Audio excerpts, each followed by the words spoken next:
Bismillahirrahmanirrahim. Assalamualaikum warahmatullahi wabarakatuh.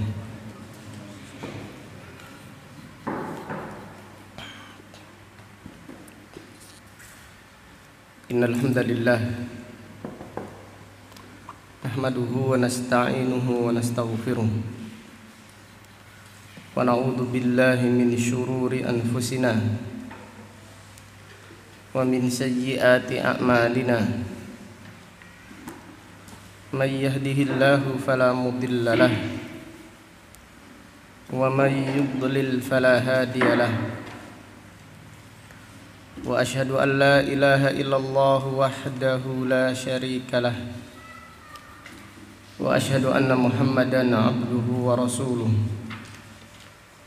Amma ba'du fa inna asdaqal hadits kitabullah wa khairal hadi hadi Muhammadin sallallahu alaihi wasallam wa syarrul umuri muhdatsatuha wa kullu muhdatsatin bid'ah wa kullu bid'atin dhalalah wa kullu dhalalatin finnar. Alhamdulillah, pada siang yang berbahagia ini, yaitu hari Kamis tanggal 22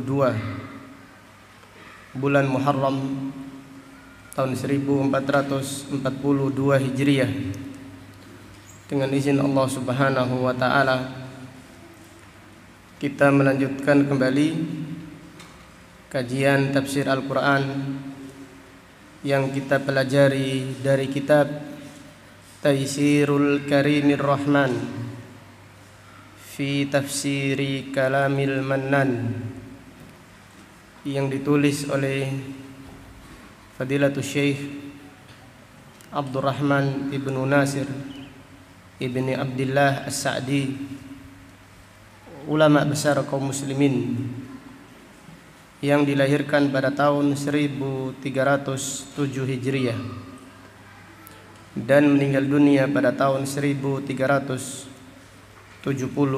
Hijriah, rahimahullahu ta'ala rahmatan wasi'ah. Pada kesempatan yang berbahagia ini kita akan mempelajari tafsir surat Al-Baqarah ayat 65 dan ayat 66. A'udzu billahi minasy syaithanir rajim.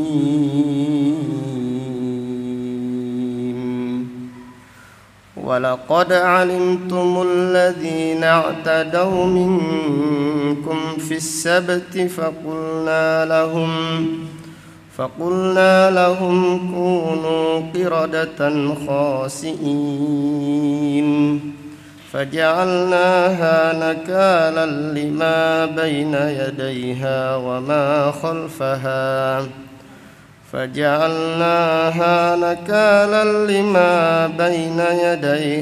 وما خلفها وموعظة للمتقين.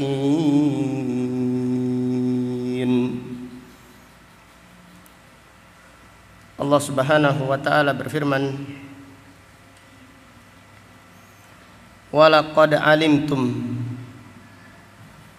dan sesungguhnya kalian wahai Bani Israel telah mengetahui, alladzina i'tadaw minkum, orang-orang yang melampaui batas dari kalian, fis sabt, yaitu mereka melanggar pada hari Sabtu.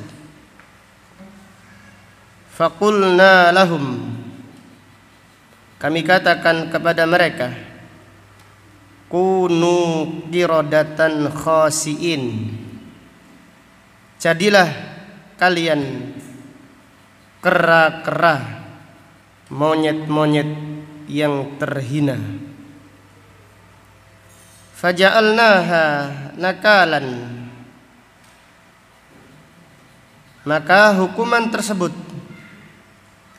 kami jadikan hukuman dan peringatan lima baina yadaiha, bagi orang-orang yang ada di zaman itu, wa ma khalfaha, dan sebagai peringatan bagi orang-orang yang datang setelahnya, wa mau'izatan, dan sebagai nasihat pelajaran lil muttaqin, bagi orang-orang yang bertakwa.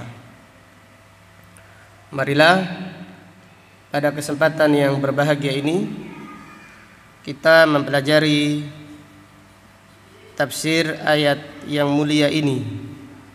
Semoga Allah Subhanahu wa taala menganugerahkan pada kita pemahaman yang benar, memahami ayat-ayat Al-Qur'an, dan semoga Allah Subhanahu wa taala menganugerahkan kita ilmu yang bermanfaat dan al-amal as-salih. Amin ya rabbal alamin. Fadilatul Syekh As-Sa'di rahimahullah berkata, artinya walaqad taqarrara indakum, sungguh telah diketahui dan telah disepakati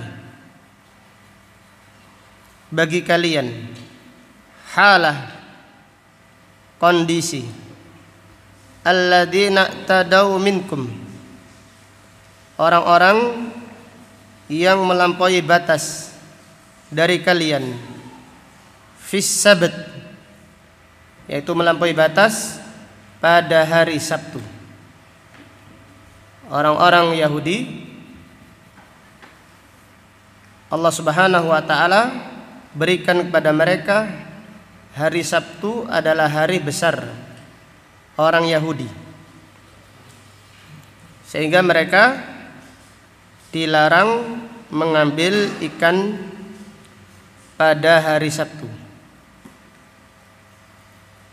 Namun orang Yahudi, bukan seluruhnya, tapi sebagian besar mereka adalah orang-orang yang licik. Pada hari Jumat mereka dilarang mengambil ikan pada hari Sabtu. Kenapa? Karena pada hari Sabtu ikan itu banyak sekali. Dan ini adalah ujian dari Allah Subhanahu wa taala. Selain hari Sabtu ikan biasa tidak ada, tapi kalau hari Sabtu ikan datang ke pinggiran pantai sampai berdesak-desakan, saking banyaknya. Orang-orang Yahudi diuji oleh Allah Subhanahu wa taala. Mereka dilarang mengambil ikan pada hari Sabtu. Namun mereka adalah orang yang licik, orang yang banyak siasat dan tipu muslihat. Pada hari Jumat mereka membuat bendungan. Jadi pada hari Jumat pantai itu dibendung, dibuat bendungan. Kalau bahasa Jawanya apa bendungan itu? Pasang galengan yang tinggi, kemudian menghubungkan, tapi masih dikasih celah. Pada hari Sabtu ikan datang begitu banyak. Mereka tidak mengambil pada hari Sabtu, cuma memasang jaring saja supaya ikan tidak bisa keluar. Kemudian apabila selesai hari Sabtu, hari Ahad, atau diriwayatkan pada malam Ahad, mereka mengambil ikan tersebut. Disebutkan oleh Al-Imam Ibnu Katsir riwayat, sebagian mereka pada hari Ahad ada yang nyate ikan, manggang, bakar-bakar ikan. Kelompok yang lain mengingkari, kenapa kalian mengambil ikan pada hari Sabtu? Padahal kalian tidak boleh mengambilnya. Mereka mengatakan, kami tidak mengambil ikan pada hari Sabtu, tapi kita mengambilnya pada hari Ahad. Demikian siasat licik orang-orang Yahudi. Maka Allah Subhanahu wa taala mengadab mereka. Maka di sini penulis rahimahullah berkata, wa humul ladina dzakarallahu qissatahum mabsutatan fi suratil A'raf. Kisah mereka disebutkan oleh Allah Subhanahu wa taala secara terperinci panjang lebar di dalam surat Al-A'raf, yaitu lebih tepatnya pada ayat 163 sampai dengan ayat 166. Jadi kisah orang-orang Yahudi yang melanggar pada hari Sabtu disebutkan oleh Allah Subhanahu wa taala di dalam surat Al-A'raf ayat 163 sampai dengan ayat 166. Allah taala berfirman, was'alhum 'anil qaryatil lati kanat hadiratal bahr. Tanyakan kepada mereka, tanyakan kepada orang-orang Yahudi, Bani Israel, tentang penduduk sebuah negeri yang tinggal dekat dengan laut. Yaitu orang apa ini namanya kalau daerah kita? Orang pesisir. Idh ya'duna fis sabt. Ketika mereka melampaui batas, melanggar pada hari Sabtu. Hari Sabtu adalah hari orang Yahudi, hari ibadahnya orang Yahudi. Idh ya'duna fis sabt. Ketika mereka melanggar pada hari Sabtu, idh ta'tihim hitanuhum yauma sabtihim syurra'a. Ketika ikan-ikan datang pada hari Sabtu dengan begitu banyak, saking banyaknya sampai melompat-lompat, berdesak-desakan, tidak menjumpai tempat di air. Dibayangkan orang yang ngambil ikan itu, ikan dikumpulkan di tempat di sudut tambak sampai nggak ada tempat berenang, melompat-lompat saking banyaknya ikan tersebut. Ini pada hari Sabtu. Wa yauma la yasbituna la ta'tihim. Selain hari Sabtu, ikan tidak seperti itu. Itu adalah ujian. Bukan hanya sekedar ujian, itu adalah istidraj. Wal iyadu billah. Itu adalah istidraj. Allah memancing mereka supaya bermaksiat karena dosa mereka. Maka Allah berfirman, kadzalika nabluhum bima kanu yafsukun. Demikian kami uji mereka dengan ujian tersebut karena kefasikan mereka, karena banyaknya dosa mereka. Maka para ulama menjelaskan, apabila kemaksiatan itu dimudahkan, apabila seorang itu dimudahkan bermaksiat, ini adalah istidraj. Allah mengulu-ulu mereka.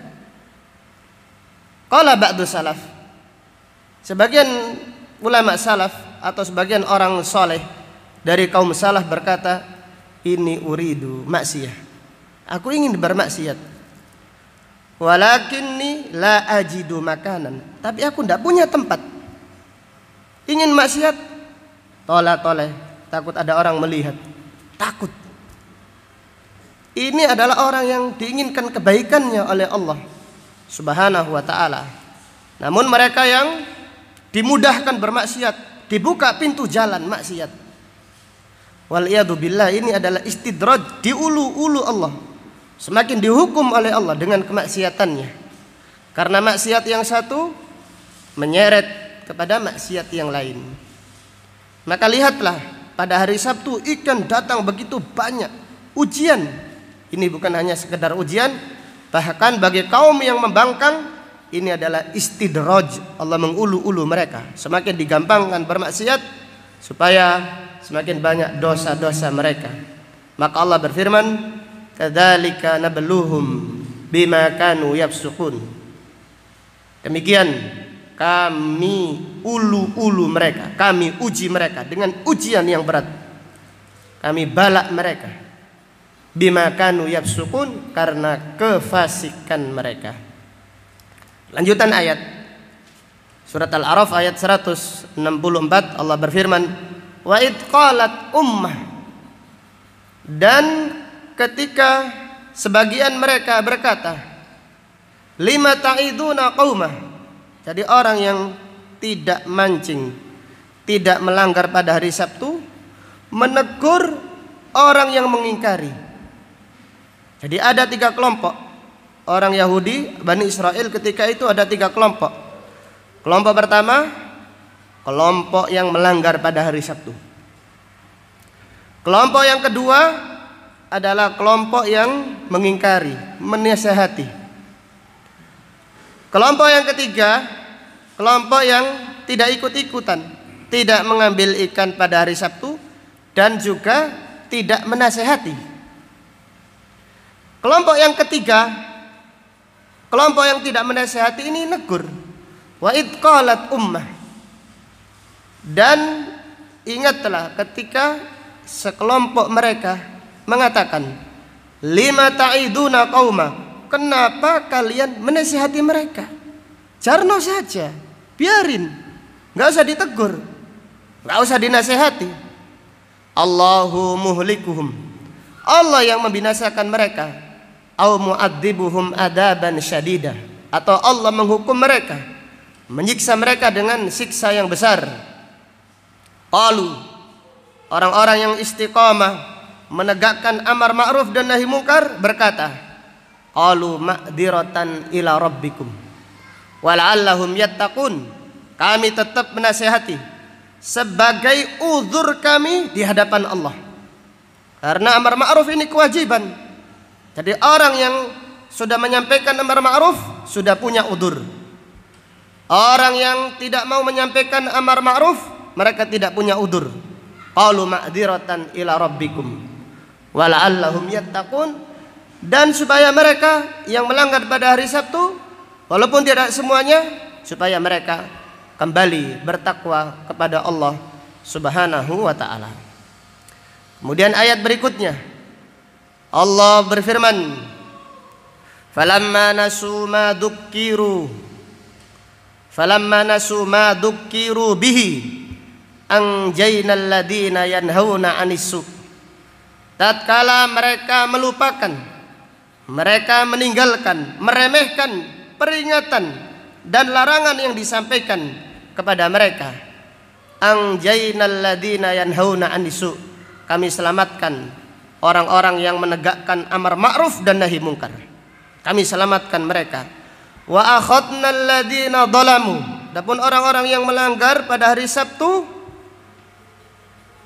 wa akhadnal ladina dhalamu bi'adabin ba'isin bima kanu yafsukun, adapun orang-orang yang melanggar pada hari Sabtu, kami hukum mereka dengan siksa yang menghinakan karena kefasikan mereka. Falamma atau amma nuhu anhu qulna lahum qiradatan khasiin, tatkala mereka menyombongkan diri, jadi dikasih peringatan tambah sombong, kami katakan kepada mereka, jadilah kalian kera-kera, monyet-monyet yang terhina, yang dikutuk, dilaknat oleh Allah Subhanahu wa taala. Jadi setelah itu mereka menjadi kera, dan diriwayatkan mereka hidup 3 hari dalam keadaan terhina. Kemudian setelah itu mereka dibinasakan oleh Allah Subhanahu wa taala. Kemudian lanjutan ayat, penulis rahimahullah berkata, fa'aujaba lahum hadzal dzanbul adzim an ghadiballahu alaihim. Dosa besar ini menyebabkan mereka dimurkai oleh Allah Subhanahu wa taala. Artinya menyebabkan datangnya murka Allah Subhanahu wa taala.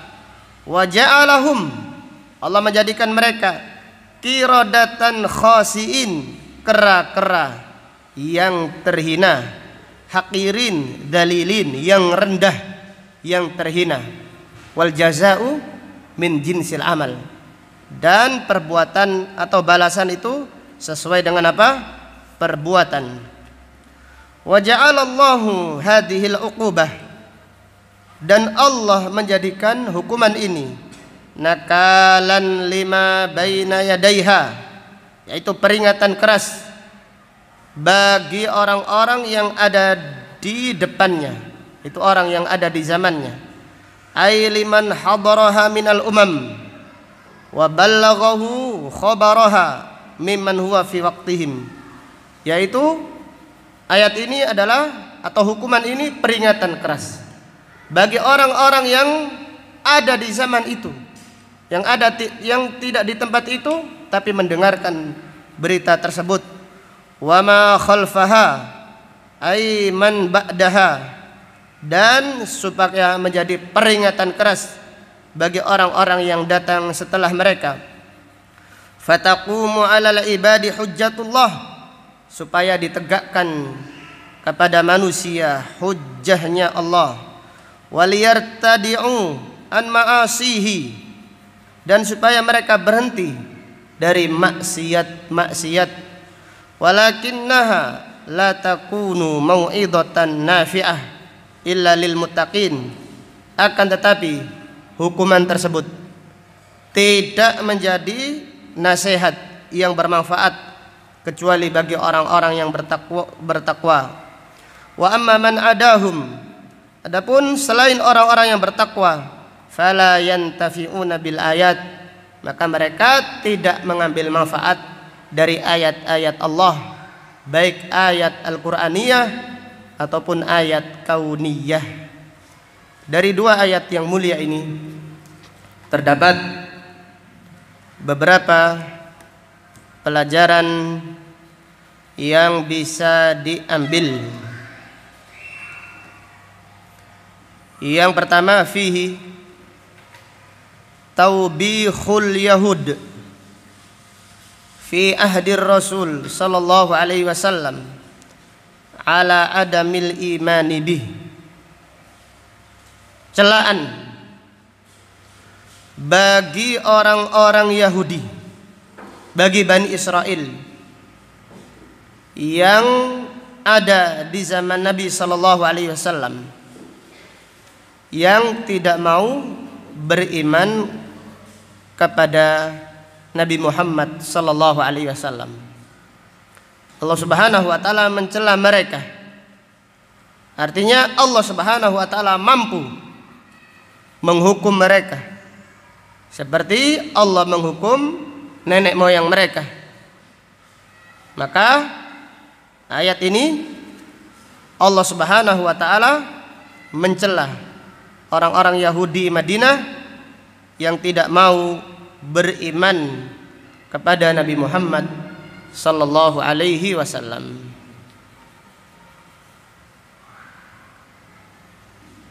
Kemudian pelajaran berikutnya dari ayat yang mulia ini, fihi tahrimul hiyal, diharamkan al-hiyal. Apa artinya hiyal? Siasat, mensiasati syariat.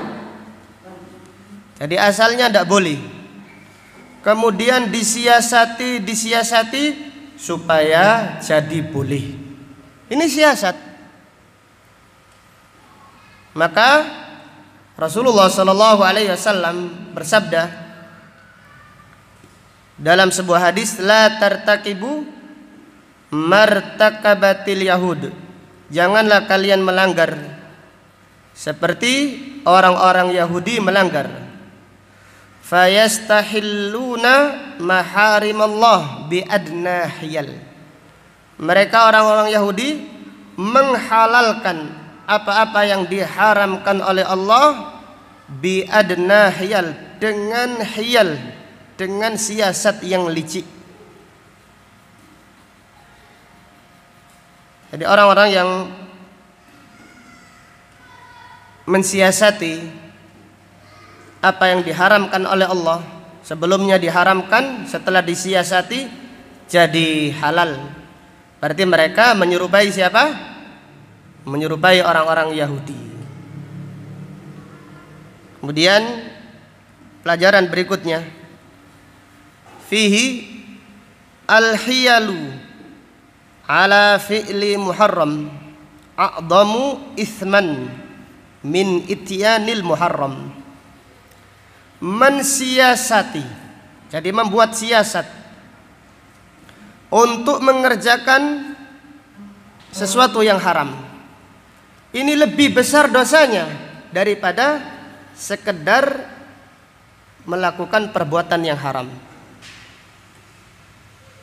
Jadi contohnya orang-orang Yahudi, sekiranya mereka mancing hari Sabtu saja, langsung terang-terangan mancing hari Sabtu, ini dosa, melanggar, tetapi lebih ringan daripada mereka hari Jumat masang bendungan, masang jaring. Hari Sabtu tidak ngambil ikan, cuma ketika ikan sudah masuk ditutup, nutup saja, nutup bendungan tersebut. Baru malam Ahad mereka mengambil ikannya. Ini siasat. Jadi sekiranya mereka mengambil ikan hari Sabtu terang-terangan, ini lebih ringan, walaupun ini dosa, ini melanggar. Kenapa? Dijelaskan oleh Syekh Utsaimin rahimahullah, li'anna fil hiyal maksiyatun wahidah. Karena ketika orang mensiasati syariat Allah, mensiasati apa yang diharamkan oleh Allah, satu, dia bermaksiat dan dia menipu. Adapun orang yang terang-terangan bermaksiat, mereka hanya bermaksiat saja. Jadi contoh sekarang judi. Kalau dulu namanya togel ya. Ada enggak togel sekarang? Masih ada atau enggak ada? Bapak Fatoni. Saya tahu melu apa enggak? Togel. Jadi togel ya. Togel jelas ini judi. Sekarang enggak, undian syar'i. Undian syar'i, golf atau beliat syar'i. Beliat tapi judulnya beliat syar'i. Orang datang niatnya sodako. Nggak terang-terangan judi. Nah, ini siasat, mensiasati syariat Allah Subhanahu wa ta'ala. Dan yang lainnya, contoh-contoh yang lain, terutama dalam masalah jual beli, sangat banyak sekali. Jadi siasat sebelumnya diharamkan oleh Allah, dikelabui supaya menjadi halal. Ini namanya siasat.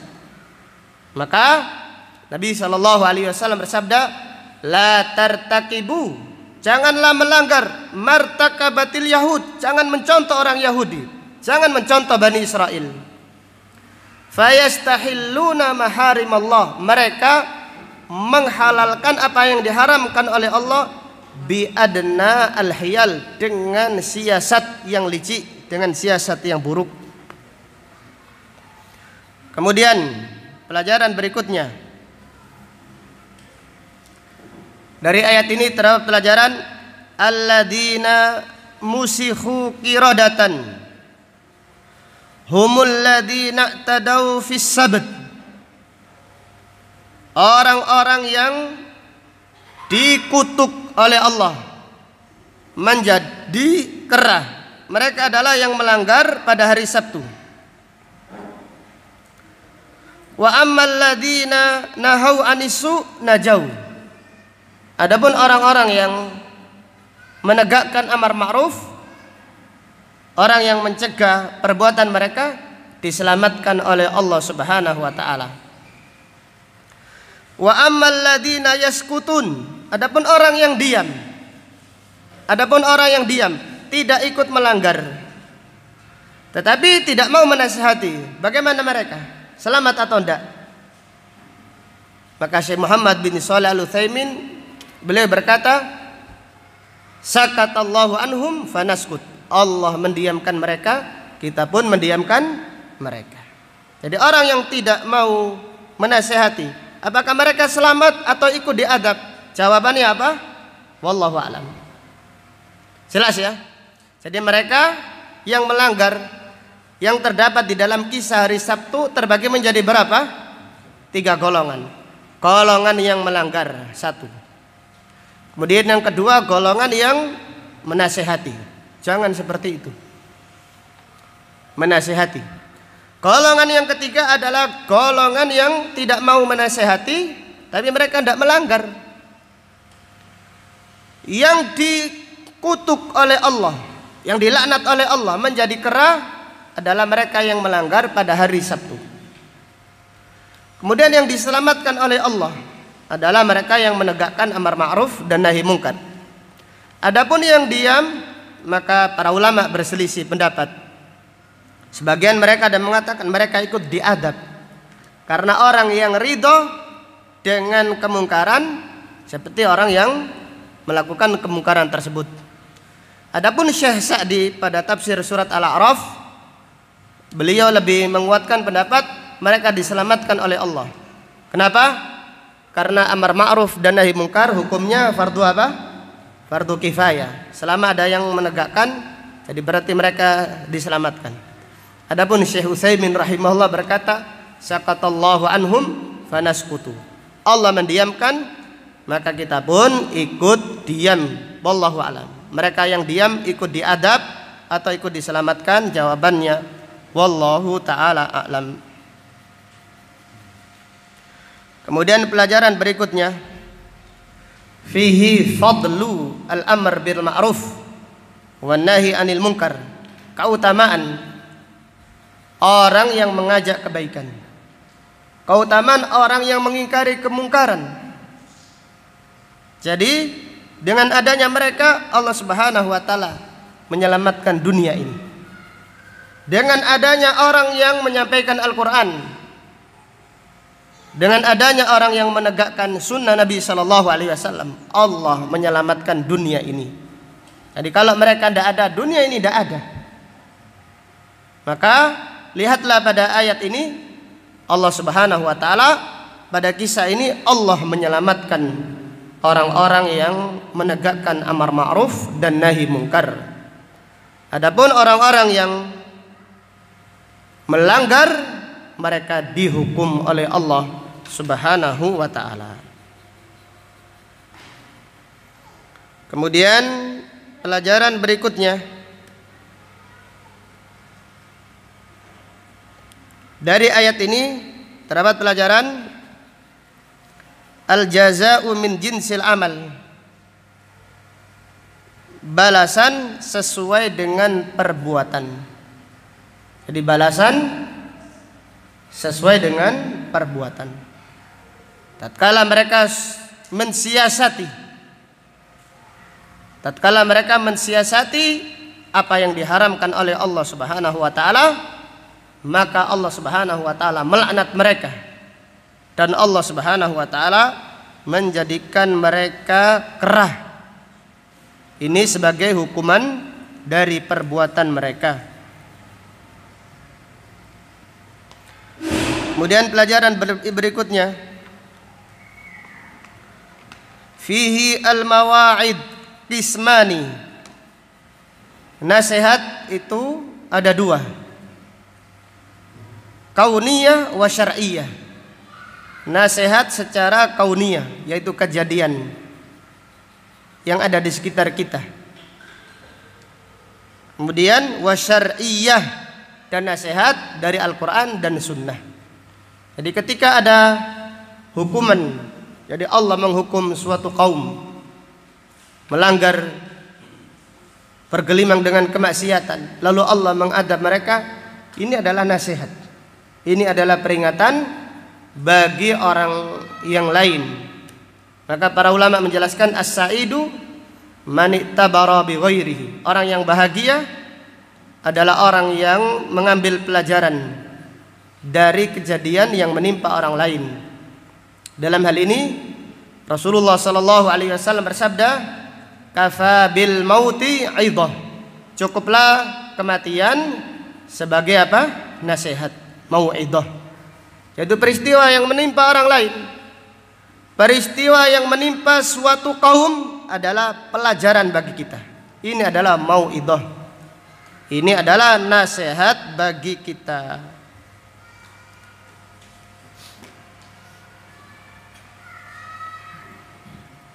Kemudian pelajaran berikutnya, fihi anna hadhil uqubah qad taqa'u fi hadhil ummah. Hukuman ini, yaitu hukuman Allah mengutuk manusia menjadi kera atau menjadi babi atau menjadi tikus, itu bisa jadi menimpa umat ini. Maka di dalam hadis Rasulullah sallallahu alaihi wasallam bersabda, "Ama yakhshal ladzi yarfa'u ra'sahu qabla al-imami fir ruku'i was sujud an yuhawwilallahu ra'sahu ra'sa himar au suratahu surata himar." Apakah tidak takut orang yang selalu mendahului imam di dalam sholatnya? Imam sebelum rukuk dia sudah mengangkat kepalanya. Imam belum bangkit dari rukuk dia dulu. Imam belum selesai sujudnya dia sudah mengangkat kepalanya. Apakah dia tidak khawatir, tidak takut Allah Subhanahu wa taala merubah kepalanya atau Allah merubah wajahnya menjadi wajah apa? Keledai. Jadi ini terjadi. Maka Hafidz Ibnu Hajar menjelaskan kenapa kok enggak banyak terjadi. Allah masih memaafkan, tapi bukan berarti tidak terjadi. Karena diriwayatkan ada seorang ulama yang mengajar hadis dari balik tabir. Diceritakan oleh Hafidz Ibnu Hajar, ulama, tapi kalau ngajar dari balik tabir. Dia menasihati. Ketika ada pemuda yang sungguh-sungguh belajar hadis, dia menasihati, "Wahai pemuda, wahai anakku, jangan coba-coba ngetes hadis. Jangan coba-coba menantang ayat-ayat Allah. Dahulu ketika aku masih muda, ketika mendengar hadis, orang yang mendahului imam diancam dirubah wajahnya menjadi wajah keledai. Saya coba, benar apa enggak hadis ini? Sahih apa enggak? Jangan dicoba-coba seperti itu." Maka suatu hari dia sholat, imam sebelum, ketika imam rukuk dia rukuk, imam sebelum bangkit dari rukuk dia bangkit duluan, dulu terus. Selesai sholat Allah langsung merubah wujudnya, wajahnya menjadi wajah keledai. Maka setelah itu dibuka tabirnya, iya benar. Maka wajahnya dirubah oleh Allah menjadi wajah keledai. Dan Allah Maha berkuasa atas segala sesuatu. Dalam hadis yang lain Rasulullah sallallahu alaihi wasallam bersabda, "Sayakunu fi akhir zaman," akan ada di akhir zaman, khasfun wa qadfun wa maskhun. Akan ada di akhir zaman khasfun, yaitu dari umat ini dibenamkan oleh Allah ke dalam perut bumi. Ini peristiwa yang terjadi di Palu baru saja. Penduduk, yaitu wilayah yang ada di Palu, dibenamkan oleh Allah di muka bumi, dimakan oleh bumi. Khasfun, seperti Allah menenggelamkan siapa? Qarun, ditelan bumi. Wa qadfun, hujan batu pada umat ini di akhir zaman. Maka Allah ketika menghukum kaum Nabi Lut dengan hujan batu, Allah berfirman, "Wa ma hiya minadh dhalimina biba'id." Dan hukuman itu kepada orang-orang yang zalim bukan mustahil. Wa ma hiya minadh dhalimina biba'id. Kemudian wa maskhun, dan akan ada di akhir zaman orang-orang yang dirubah wujudnya oleh Allah menjadi kera, menjadi babi atau menjadi binatang. Nabi sallallahu alaihi wasallam kemudian bersabda, "Idza dhaharat al-ma'azif wal qainat wastuhillatil khumur." Apabila nampak tersebar alat musik, pezina tersebar, pelacur, dan apabila khamr itu dihalalkan. Jadi apabila kemaksiatan merajalela, maka takutlah hukuman Allah, yaitu Allah mampu menurunkan hujan batu, Allah mampu membenamkan penduduk negeri, sebuah negeri atau sebuah wilayah, dan Allah maha berkuasa merubah mereka menjadi binatang.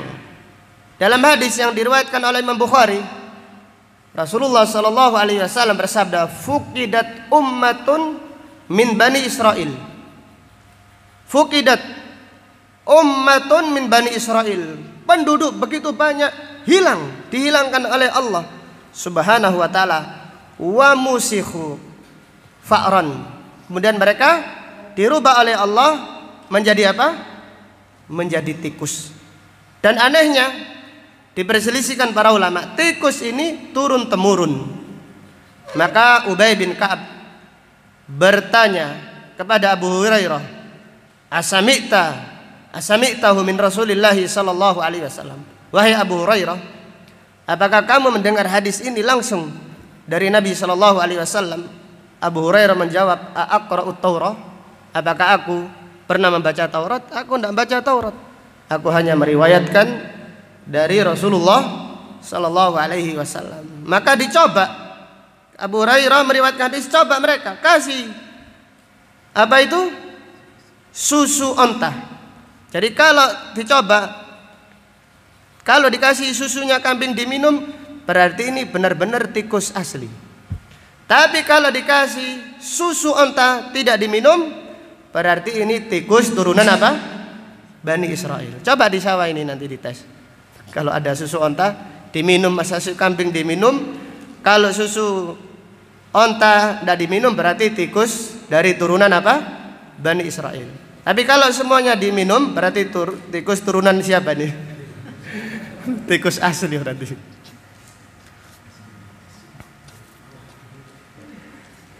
Kemudian pelajaran berikutnya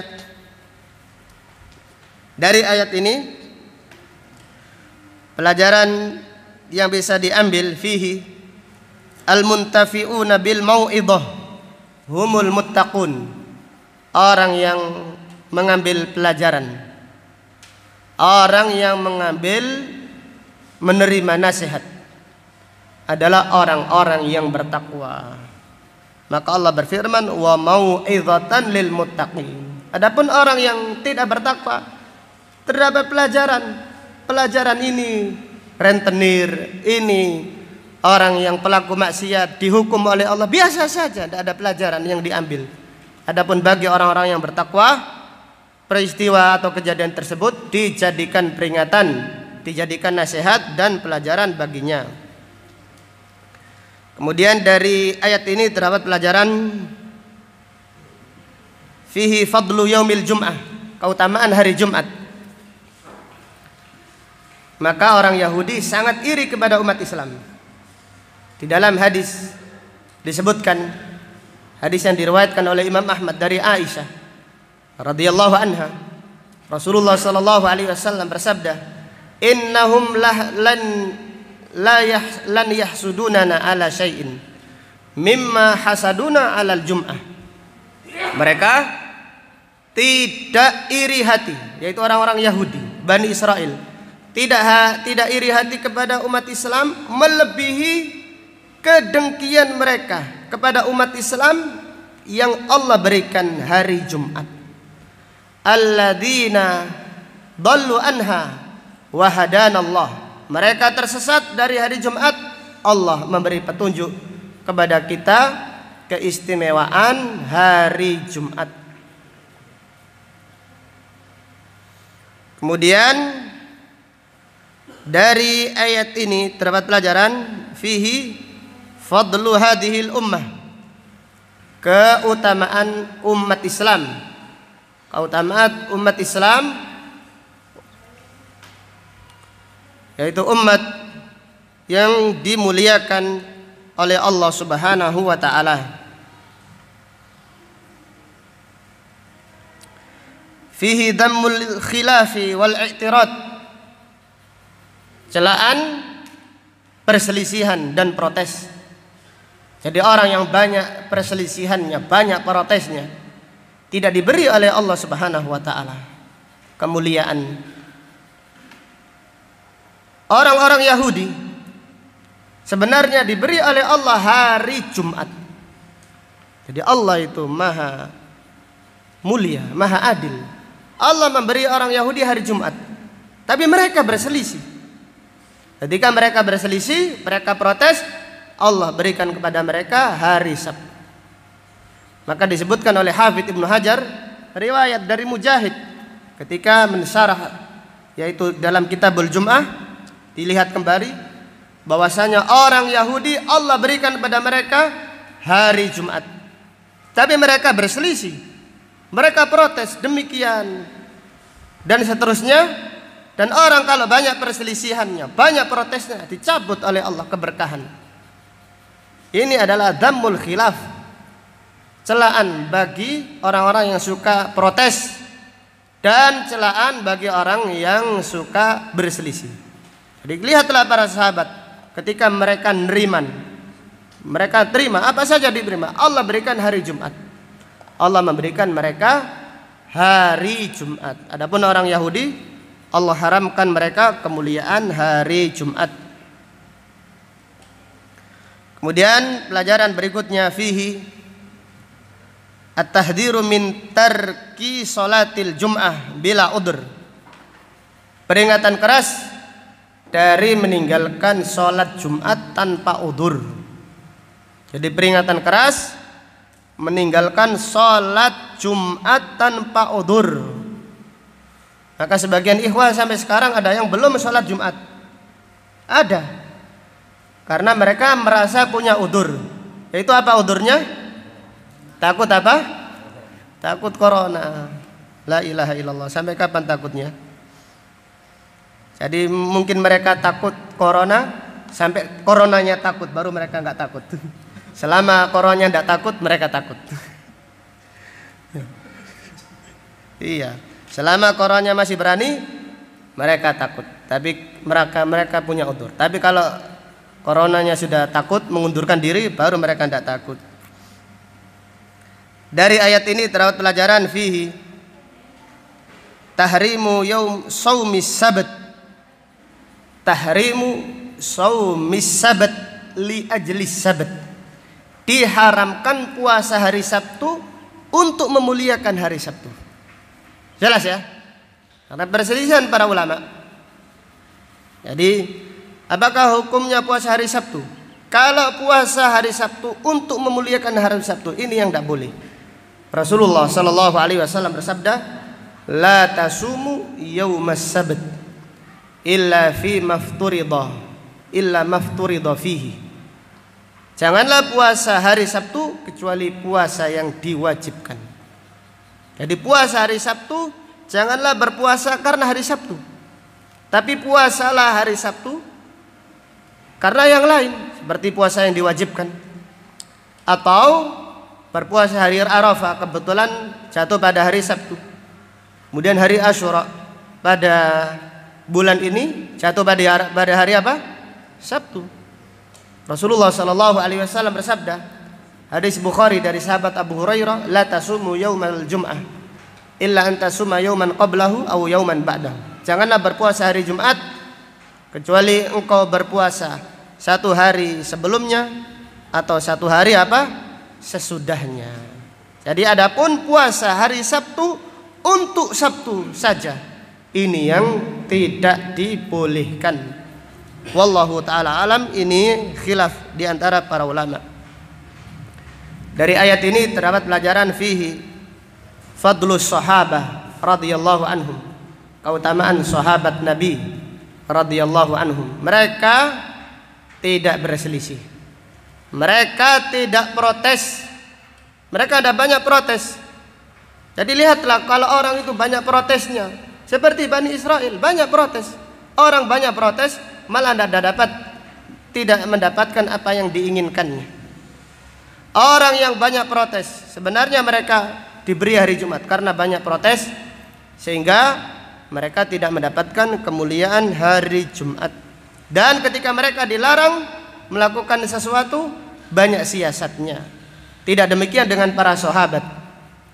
Diriwayatkan oleh Imam Muslim dan juga Imam Ahmad bin Hanbal dan yang lainnya, ketika turun firman Allah Subhanahu wa taala, "Lillahi ma fis samawati wa ma fil ard. Wa in tubdu ma fi anfusikum aw tukhfuhu yuhasibukum bihillah." Allah berfirman, jika kalian menyembunyikan apa yang ada di dalam hati kalian atau menampakkannya, kalian akan dihisab oleh Allah.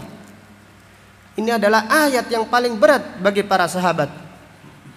Maka diriwayatkan ketika turun ayat yang mulia ini, yaitu 3 ayat yang terakhir dari surat Al-Baqarah, para sahabat datang kepada Nabi sallallahu alaihi wasallam yazhafun, mereka merangkak menangis. Mereka berkata, "Ya Rasulullah, umirna bis shalah fa shallaina, umirna biz zakah, umirna bis shadaqah fa tasaddaqna, wa umirna bil jihad fajahadna." Ya Rasulullah, kami diperintahkan salat, kami salat. Diperintahkan apa-apa, diperintahkan sedekah, kami berlomba-lomba bersedekah. Diperintahkan berjihad, kami berlomba-lomba membela agama Allah. Satu ayat ya Rasulullah. Siapa di antara kita yang tidak pernah membisikkan sesuatu yang tidak baik? Tetapi itu semuanya dihisab oleh Allah Subhanahu wa taala. Maka apa nasihat Nabi sallallahu alaihi wasallam?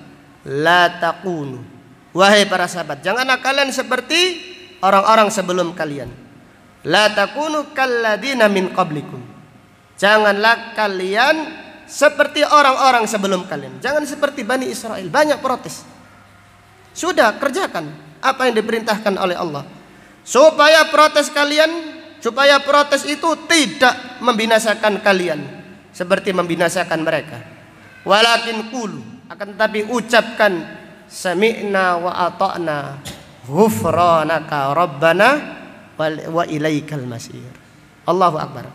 Ketika sahabat mengucapkan, sudah pasrah, perintah Allah pasti yang terbaik, mereka mengatakan, sami'na wa ata'na ghufranaka rabbana wa ilaikal masir.